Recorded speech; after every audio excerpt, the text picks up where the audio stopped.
Welcome on into Cardinal Central 365 here on STL Sports Central. He's Ethan Hannaford. I'm Luke Slabaugh, self-medicating after the Blues and Mizzou losses last night, respectively. He was on hockey. I was on football. Ethan Hannaford, how you doing this morning? It's recovery, man. It's recovery. We all go to our own ways to recover from what was maybe the worst day in recent memory in St. Louis sports history. You had the Blues getting dunked on in the final 30. You had the Mizzou Tigers not only losing, but losing, falling 1 yard short on a Hail Mary. You lost your quarterback maybe for the rest of the season. And, so that's painful enough. If you are east of the Mississippi River, then maybe you're jonesing over the Illini, really having their last chance to, make any sort of argument for being a playoff team because they don't have anyone else on the schedule, and now they've dropped 3 games. So, just tough stuff here for St. Louis fans. So, you know what? We're here for you, and we are going to give you some good, hard-hitting conversation, and the people are already getting involved in the chat. They are passionate about this conversation topic, Luke. We're hitting about as hard as cold and flu season right now, or as hard as the St. Louis Blues did last night. The subject that's going to be a hot stove discussion for the next couple of months for the Cardinals is if they can find a trade fit for Nolan Arenado this time around. All-star third baseman 10 times. We know this, a Gold Glover, 10 times, 8-time All-Star, going into his age 35 season. Notoriously, reportedly turned down a trade to the Houston Astros this past off season, heading into the 2025 campaign, when Houston dealt away Kyle Tucker to the Cubs and got Isaac Paredes and Cam Smith in return. Uncertain about the trajectory of that organization, and for good reason. The Astros did not make the playoffs. Retribution for that cheating scandal. And so today we're going to try to find some trade partners for Nolan Arenado. In terms of his absolute value, we'll point to a comment here first by Keith Adams, who says, here live on YouTube, you can always get prospects. And that's what Nolan Arenado was worth. People need to remember, he turned down the trade to Houston. His glove is still top notch. And so Cardinals fans need to stop acting like he has no trade value. That is the thesis of my argument today. Nolan Arenado is coming off a career low year in terms of health and in terms of performance at the plate. Those two likely go hand in hand. And what people need to realize is that for the next 2 years, Arenado is still going to play elite to above average defense. His bat is going to carry him at least to a league average batting line. And only playing 107 games last year, his wins above replacement was at 1.3, according to Baseball Reference. Since that 2022 near MVP campaign, along with Paul Goldschmidt, it has dropped off precipitously. But still, with the final couple years here of his contract, should be able to contribute. One other thing I will say, despite, 666 not only being the number of the beast, but his OPS last year, it seems like Arenado is now having a more open-minded approach to his no-trade clause. He told Derek Gold of the St. Louis Post-Dispatch at the end of the season, I understand I can't nitpick quite as much. At the same time, I have a family. I can't go anywhere just to go anywhere. I can't do that. I have to make sure I make the right decision for sure, for us. I don't think it's fair for me to go, I'm only going to this championship caliber team. I don't think I can do that. Who's to say that team wants me? It's a two-way street. I understand that. And that's why, when you saw a team like the LA Dodgers on Nolan Arenado's exceptional trade candidate list, approval list, who's to say that the Dodgers would really want him? They seem pretty set there at the hot corner, and they've got talent, growing out of their eyeballs at this point. I would ask you today, Ethan, when you think of potential trade fits for Nolan Arenado, who makes the most sense?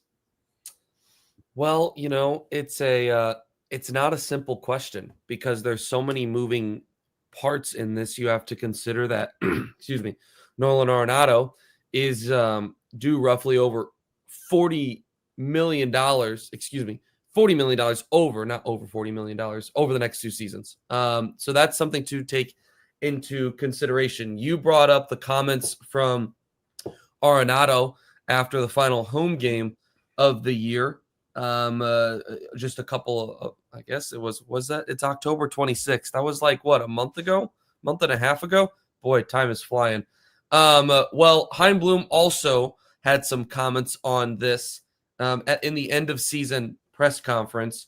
He was quoted saying, "With Arenado, we've had some good conversations as the season approached its end. I think we all recognize where he's at, where we're at, and that there might be a better fit somewhere else. So we are, along with him, going to explore that.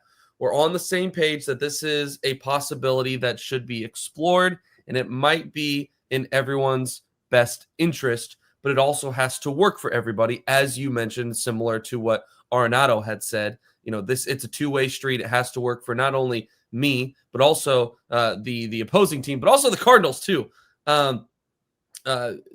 Something else that was communicated is that releasing Arenado is not an option. That will not be an option. Heimblum made that very clear. Using cash, though, could be an option as far as eating up some of this contract. Bloom was quoted saying, "As far as cash being a lever on the trade front, that should never be off the table. Obviously, you'd prefer not to do that, but you could end up in a situation where adding cash to make a preferred deal would just make sense." We know that, we don't know this for sure, but based off of what we have heard floated around St. Louis media, we have an idea that the reason that the Cardinals were willing and were ready to jump on that deal with the Astros is that they were willing to eat the large majority of that contract, more so than anyone else that was willing to.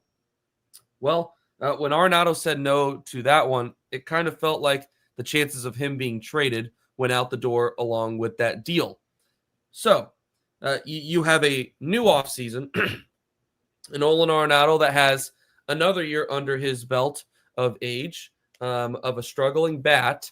So I bring all that up just to once again remind the people, I know we're a little bit removed here from the regular season, from the Cardinals being on the diamond, that this is no simple process that's about to occur. It was not a simple process last year. Luke, I would argue it's an even more complex process to try and deal Nolan Arenado this upcoming offseason than it would have been last year. Now, where you could make your counterpoint to that is that there is the chance, right, that Arenado is willing to open up that list of teams that he was willing to waive that no trade clause for. So maybe there are other teams that could be in the mix outside of the 4 or 5 that were mentioned last year. I know the Dodgers were mentioned, the Phillies, the Red Sox were a big name prior to Alex Bregman getting signed to Boston. I think the Padres were in the mix, the Yankees. But you look at all those teams, do they not all have starting third baseman that they, I think, probably feel pretty good about? Would Nolan Arenado be an upgrade over any of the? Let's start with that. Would Nolan Arenado be an upgrade over any of those starting third basemen, Luke? No, LA is kind of an interesting choice. The Dodgers, again, like I think they had Max Muncy starting last night at third base. But again, similar age, he's been a mainstay in the organization, still hits for power, not the glove. I mean, the glove is going to be an improvement over just about everyone. Manny Machado can make those really silly plays there towards the hot corner. To your point about, yeah, defensively, yes, he is going to be. There's this concept of leverage as well. Our first comment of the day, if I can pull up Sam Reese here at the top, he said, Cardinals, and this is a pessimistic view, this is not my view, he says, they'll get nothing because teams know that he wants to go. You see that in the NFL and the NBA a lot. Like when an Aaron Rodgers says, I'm not happy here. All of a sudden, it's not like Kareem Abdul-Jabbar leaving, getting traded to the Lakers where he didn't tell anyone and they got, a great return for him. This is a lot, this is the information age. Everyone knows that Arenado is not happy in St. Louis with the current roster and trajectory of the organization. Also, Alex Bregman is reportedly set to opt out of his contract. And I think with the sample size he had this year in Boston, like he'll command over $40 million a year. Not a guarantee that he would come back to Boston.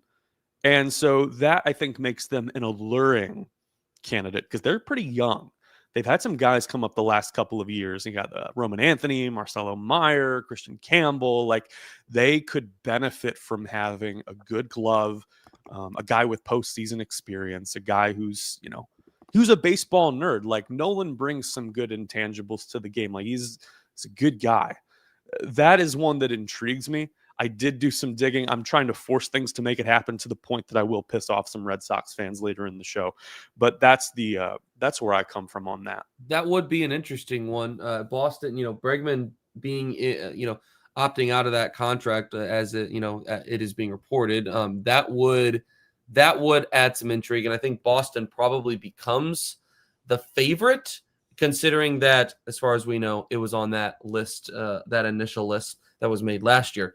As far as other teams that were in the mix, I had heard that the Detroit Tigers had interest last year. I know obviously the Astros did, but the Tigers were another team that had some interest in Arenado last year. And you look at what I did in part in my prep is I had to refresh my memory as to the third base depth charts throughout Major League Baseball. And as you're scrolling through and as you are looking at some of these depth charts, you're reminded that there's a lot of pretty good third basemen in the league. There's probably a lot of teams that are very okay with the contract situations or the production that they are getting from their third baseman. And I'll just quickly rapid fire through it. The Guardians don't need one. Jose Ramirez, Giants, they got Matt Chapman. The Rays aren't going to want to eat that money, but even if they did, they have Junior Caminero. Padres have Machado. The Red Sox, that one's interesting. We mentioned that. The Royals, I don't know if they'd want to eat it. Michael Garcia had a pretty good year last year. Houston's got a situation with Paredes. They got Correa. They got a couple of options there. Jordan, where the Orioles want to add Nolan Arenado. They have Jordan Westberg that's been playing a lot of third base. The Dodgers, Max Muncy. The Mariners just added Eugenio Suarez. Phillies, Alec Boehm. The Brewers. He'll be a free agent. Suarez will. Okay, so maybe that makes things interesting there. I thought he had 1 year left on that contract. So maybe you have an interesting situation there. But then again, they were one game away, 2 innings away from a World Series. Would it be that much of a surprise to see a deal get done to keep him there? And I don't think it would. I don't think it'd be surprising. I think that Nolan Arenado, as far as compared to Eugenio Suarez, is a big downgrade at this point. And the Mariners are probably looking at what they did this year and wanting to get closer to a world championship. I don't think Nolan Arenado gets them there. The Brewers, say what you want about the Brewers. It would be very unlike them to take on a contract like Nolan Arenado. The Twins just sold basically their entire Major League roster, plus they still have Royce Lewis. The Toronto Blue Jays, could that be an interesting one perhaps? Listed on their third. Now, maybe this isn't perfect. Perhaps there's someone being forgotten, but Isaiah Falefa, Ernie Clement, and Addison Barger are the 3 third basemen listed for them. Would that be a place that would be interested in adding a veteran piece that's going to be able to provide defensively for you a little bit more? Maybe. I don't know. So perhaps Toronto's an option. The Mets feels like one that has the potential to make sense as well. Someone brought up the Cubs in the chat. Both Chicago teams need third baseman. And you put Colson Montgomery for the White Sox is all right, but yeah. I don't, like I said, I don't know if I expect the White Sox, who have spent absolutely nothing the last few years, to be putting in the money into Nolan Arenado. The Cubs could potentially make sense, but would they do it? It's been a long time. I don't know if I see it. I don't know if I see them doing it, Luke. It would be a bad day for the Matt Shaw stands if that were to happen. Another thing about Arenado, and this is being mentioned, that the Rockies had signed him to that unfriendly extension in terms of the club paying him, and so he is due $5 million by the Rockies this coming season out of the $27 million total. And then after that, in 2027, just $15 million is what is due to him. And that was added prior to the 2021 season. So it's easy for me to come up here and spend Bill DeWitt's money. In fact, I enjoy doing it. I've done it many times on this show. Good. I feel like you Very good. I'm great. I don't know what a Roth 401k is, but I know how to spend Bill DeWitt's money. And so I've been able to I feel like this is a really good point by YouTube user here, is that you'll probably will have to bite the bullet in terms of money if you want to get something of value Yes. back. Otherwise, you're going to have to go for those fringe, number 10 prospect in the organization types for other teams. Someone, City of Holiday, an Orioles fan, hopefully not following me from the Locked On Podcast Network over here. Baltimore Orioles, no. Jordan Westberg is great. He just can't stay healthy for the life of him. That's the Orioles story. And Michael Eyes doesn't know what he's doing over there. But in terms of like comparisons, this is an odd time to try to deal a third baseman with this pedigree, a guy with 10 gold gloves, 8 all-star appearances, but physically the game is taking a toll on him. Again, we mentioned the 666 OPS. League below average in terms of weighted runs created. So I'm trying to think of like a good comparison for you had an aging star, played the hot corner, and you were trying to get some form of leverage in a trade. And when I thought back the last 10 years or so, my mind went to two places, but the first and most prominent is the 2018 trade deadline. Toronto Blue Jays send one Josh Donaldson to Cleveland for a player to be named later. They would not find out or reveal the name until the offseason.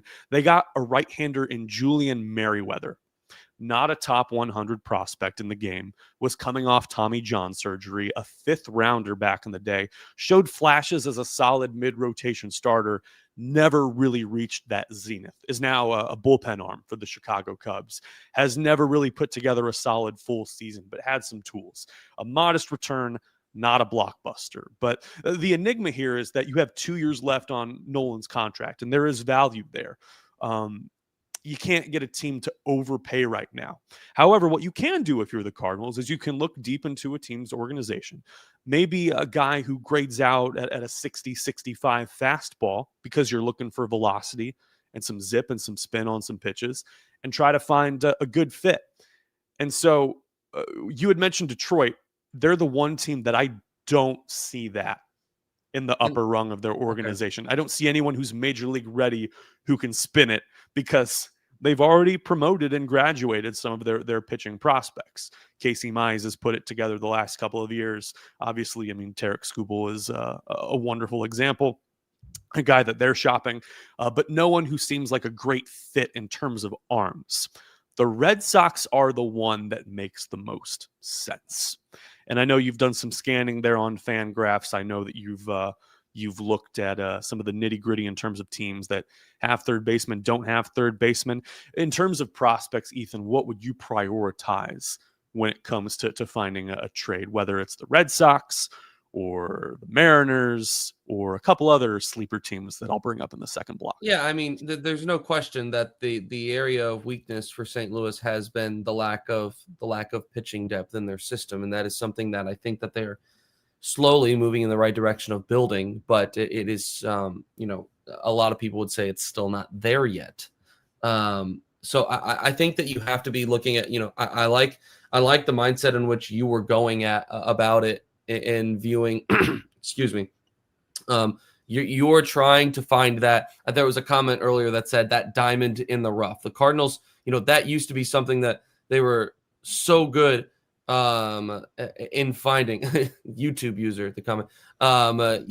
Cardinals have to hope to get some diamonds in the rough prospects in return that extremely overachieve. I don't even know if I would go off of that necessarily, but I agree with the last part rather more so. You look at what Chaim Bloom is doing right now, adding to the front office staff, to the scouting department, while a lot of teams are getting rid of their scouting departments or decreasing the number of guys, the volume of people in that department for their organizations.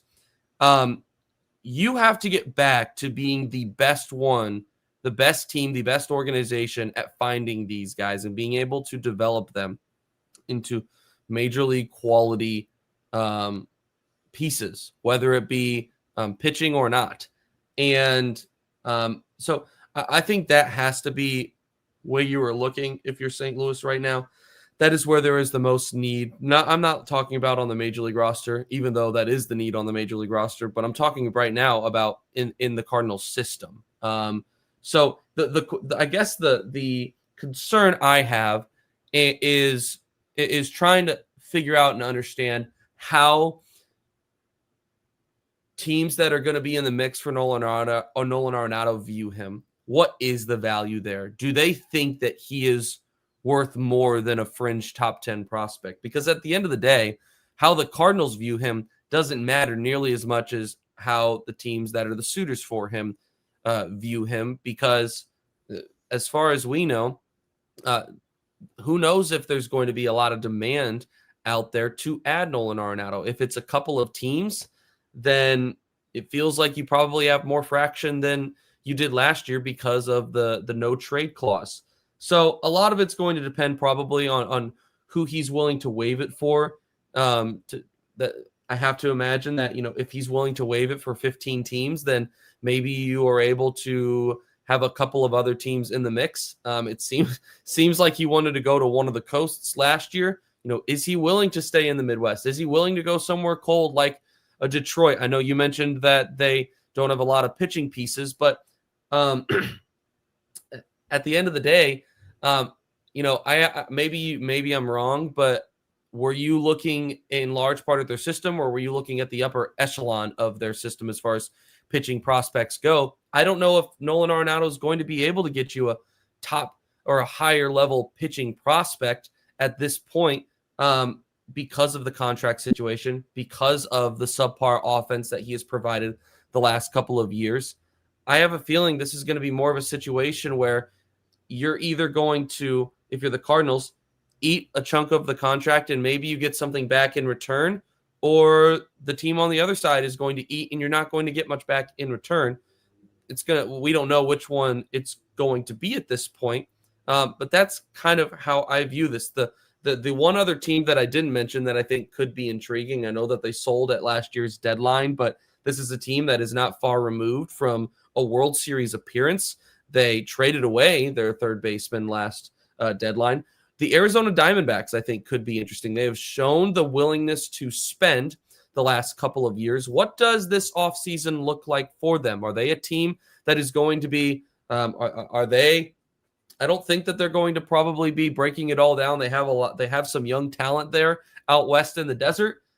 Could they be a team that could be intriguing and wanting to make a splash and jump right back in it? I think that Nolan Arenado could be an interesting fit in the desert. And, as far as appeal and places to play, I think that Phoenix is probably a decent on the list. You're out west. You're going to be in LA some. You're going to be back in your stomping grounds in Denver some. So I don't know. I don't know what their prospect pool looks like right now, but that could. I think that Arizona is potentially another interesting team name to throw in there. That is a great point. I had not considered them or put them in that bucket after they traded Suarez, but that's an excellent choice. Another excellent choice, besides the ones that Ethan Hannaford has just thrown in the chat, is DraftKings. They're the main sponsor of this show. We had to get the ad copy in, and 24 minutes in, I think probably now is the good time. Yep. Missouri, the wait's almost over. DK Sportsbook, America's top-rated sportsbook app, is coming soon to the Show Me State. You can sign up today. New Missouri customers can get $300 in bonus bets when they go live December 1. Download now and place a $5 bet when DraftKings goes live. DraftKings Sportsbook brings everything you need to elevate your game day, including live in-game betting, lightning-fast payouts, and endless ways to get in on the action, all right from your phone. And when they officially go live in Missouri, you'll be betting with the Sportsbook app trusted by millions, safe, secure, and with fast money withdrawals. Download the DraftKings Sportsbook app now and use the code STL Sports to grab $300 in bonus bets with just a $5 bet when they go live December 1st. That's code STL SPORTS in partnership with DraftKings Sportsbook. DraftKings, the crown is yours. Gambling problem? Call 1-800-GAMBLER. 21 plus, physically present in Missouri. Eligibility restrictions apply. Bonus bets expire 7 days after issuance. Excludes customers who redeem pre-launch sign-up offer. Terms at sportsbook.draftkings.com/promos. All content on this channel brought to you by DraftKings, the Bernie Show, the Daily Randy Carricker Show, the Sontag, the betting stuff. I'm talking like rural folk here in the chat. Domesticated gamblers, I believe is what it's Yeah, called. that is. It used to be called Gambling Dads, I want to say, which I would watch, given that I am neither of those. But I think that would be a great. Yeah, all the daily stuff, all the weekly stuff. We got a lot of video on demand content these days, and so DraftKings has been with us along the way. And now for the part that we've wanted to talk about, or at least that I was up searching. Let's say that salary relief is going to be a factor in here, and that the Cardinals will eat some money in order to get something of value back, and these organizations decide to play ball. I believe that the Red Sox, the Mariners, and then a couple of sleeper candidates, the Angels and the Yankees, could be potential fits. Someone already dropped a Ryan McMahon reference in the chat, thinking that, hey, the Yankees should be satisfied with that acquisition from Colorado near the deadline this year. Absolutely not. Ryan McMahon did not do anything for them. He was below average with the bat. Defense was all right. It was pretty much like he is a Coors Field product. Like, that is the definition of a Rockies all-star. There was a lot of people sitting on the fence about like the Todd Helton Hall of Fame candidacy and players who played most of their career in Colorado. Never really an issue with those all-star players. With McMahon, I don't know if the Yankees run it back with him, at least not as the starting third baseman. And they got some options. He is on a 6-year, $70 million contract. And it still has, let's see, hold on. What year are we in right now? He still has 2 years on it. So, I mean, if anyone was to do it, the Yankees would sit him on the bench, making the amount that he's making. But I don't know. Do you think that they would go that far as with the contract that he has, with what he's making? I think there's a chance they could do it because they've done it. This is a team that employed DJ LeMahieu for most of last year. He was doing nothing. So there was an article from Garrett Kerman of Clutch Points. Take this with a huge grain of salt. And I know someone just used the word hopium in the chat. Yes, that's exactly what we're doing right here. Clutch Points, brought to light some of those Nolan Arenado comments and said the Yankees should pounce on this.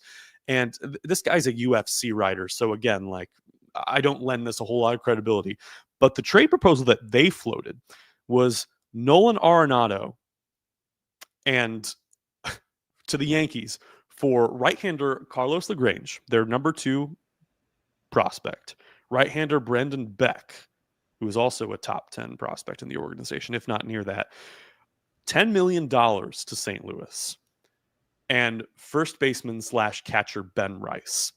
That is not happening. The Yankees are not trading him. However, that is one of those.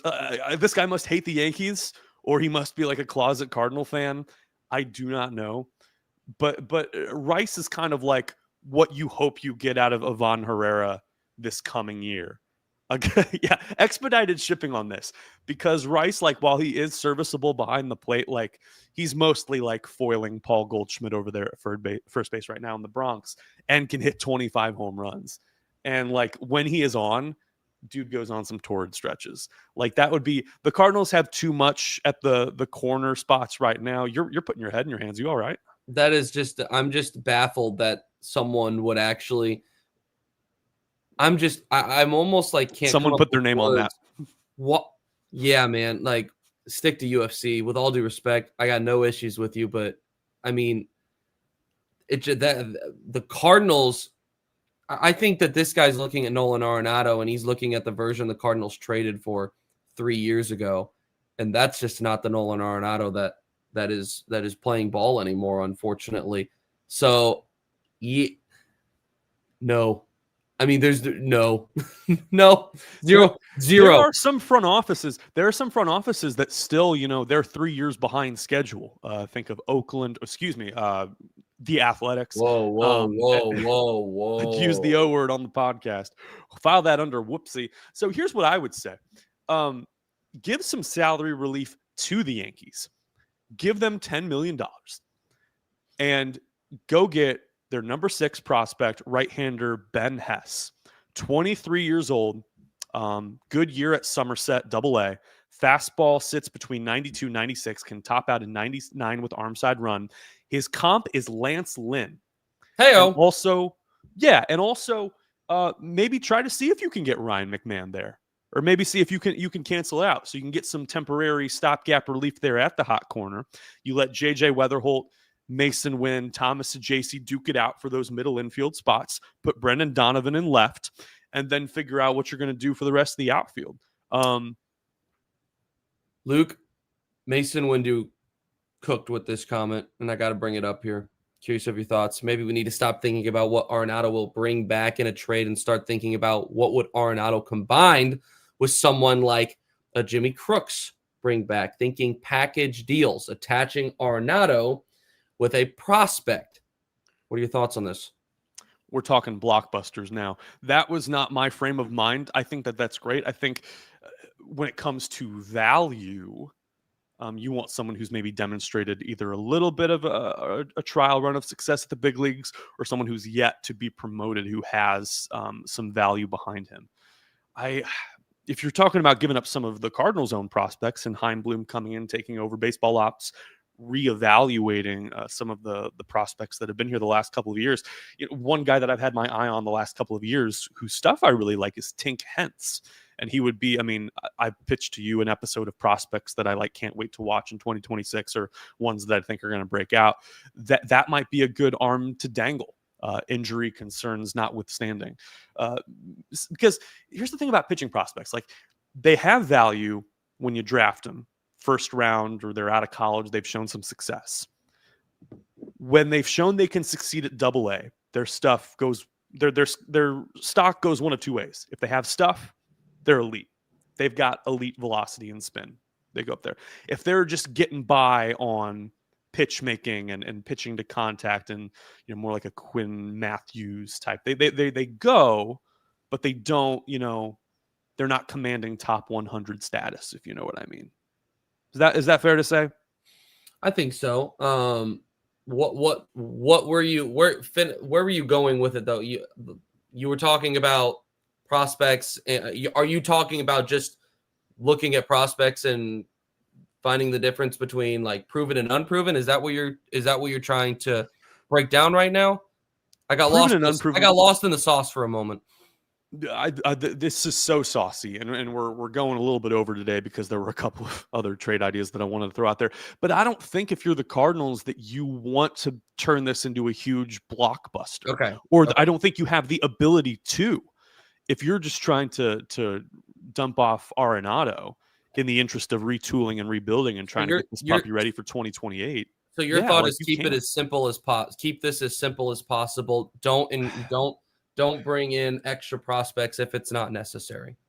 One of my pet peeves is when people do, and this is I hate doing the mock trade stuff because I do look foolish, and everyone looks foolish because you never really know. Right. What I don't like is people who put a player into one of those trade value calculators and they get Nolan Arenado at a certain number, and then they try to find 4 names in a certain organization that add up to the dollar value or amount, the tangible value, so to speak, that they put on a player, because you never see that anymore.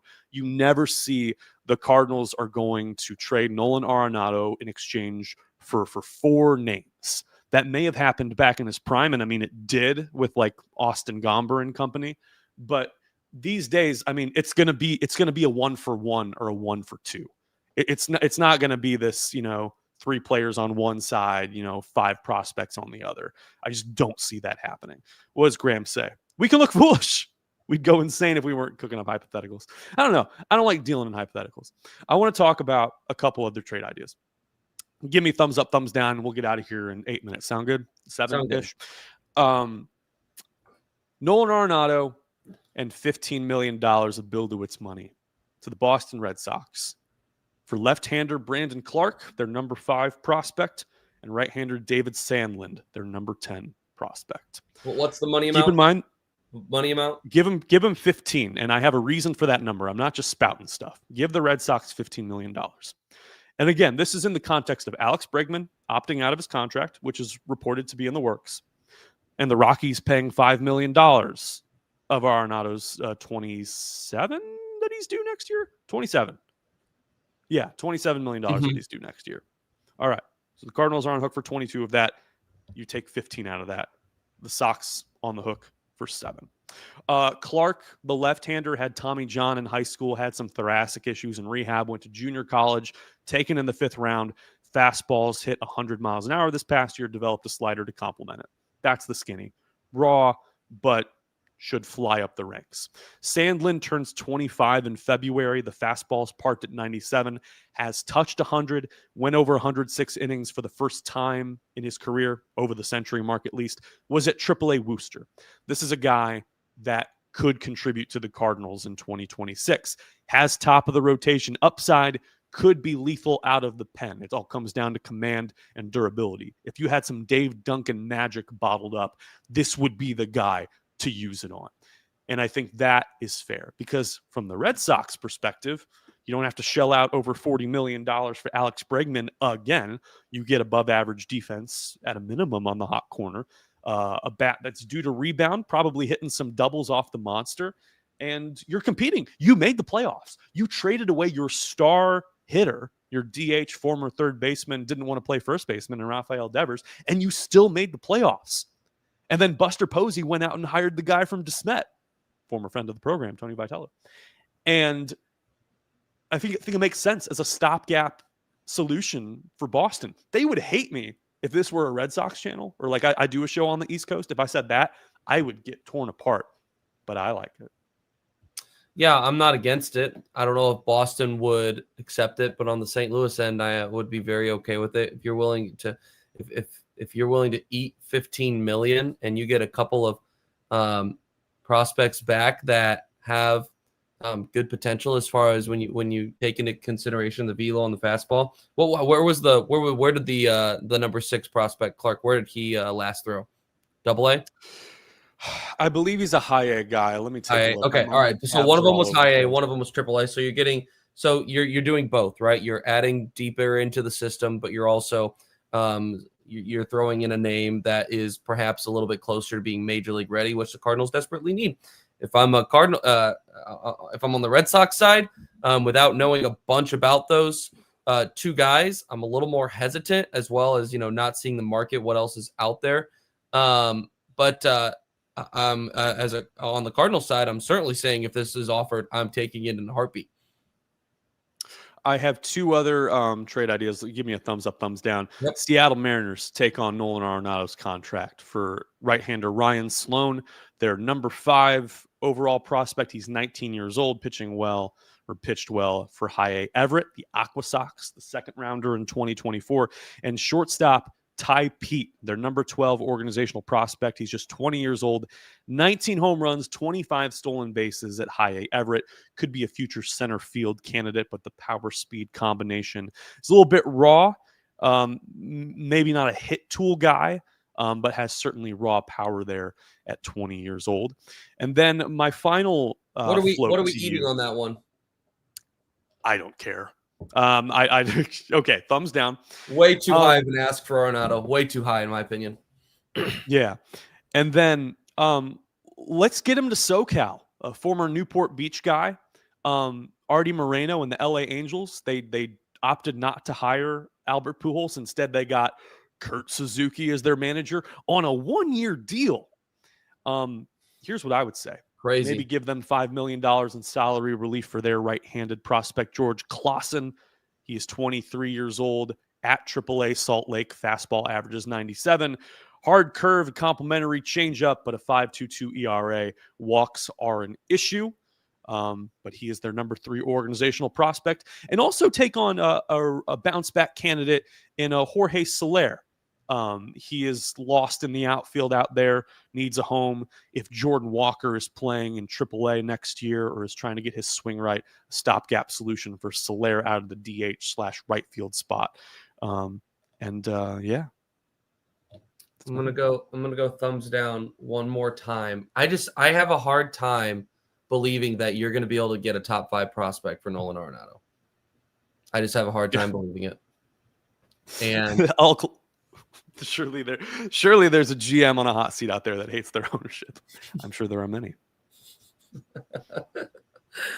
Oh man, I like I really did like the Red Sox one. That one is intriguing, and when you take into consideration Bregman opting out, that feels like it opens up an obvious one because they were semi close to getting something done last year. That was always the number 2 option for the Red Sox after Bregman. If something were to have not worked out with Alex Bregman, well, it's not working out with Alex Bregman. So what's the next step for Boston? That could be a really intriguing one. All right. Any final thoughts as we wrap this one up here on this Sunday, October the 26th? Nolan Arenado had a couple of great years in St. Louis, but the two are just in different, looking ahead in different directions, and it's time. And hopefully they are able to make something happen that is a win for both parties. I would love to see Nolan Arenado go out and get a legitimate run at a championship. I would love that for him. I would love for the Cardinals to be able to move on from him, to be able to give the guys that they are excited about in their youth the opportunity to build for the future. That would be a win-win in my eyes. It would be a win-win, and I look forward to Nolan Arenado's success, whether it's with the Cardinals or with another team. Nolan Arenado has been a great contributor to the Cardinals over the years, and Ethan Hannaford has been a great contributor today. So have all of you. This was a great comment section here on this Sunday, October the 26th. This was Card Central 365, brought to you by DraftKings. The crown is yours. Have a wonderful day.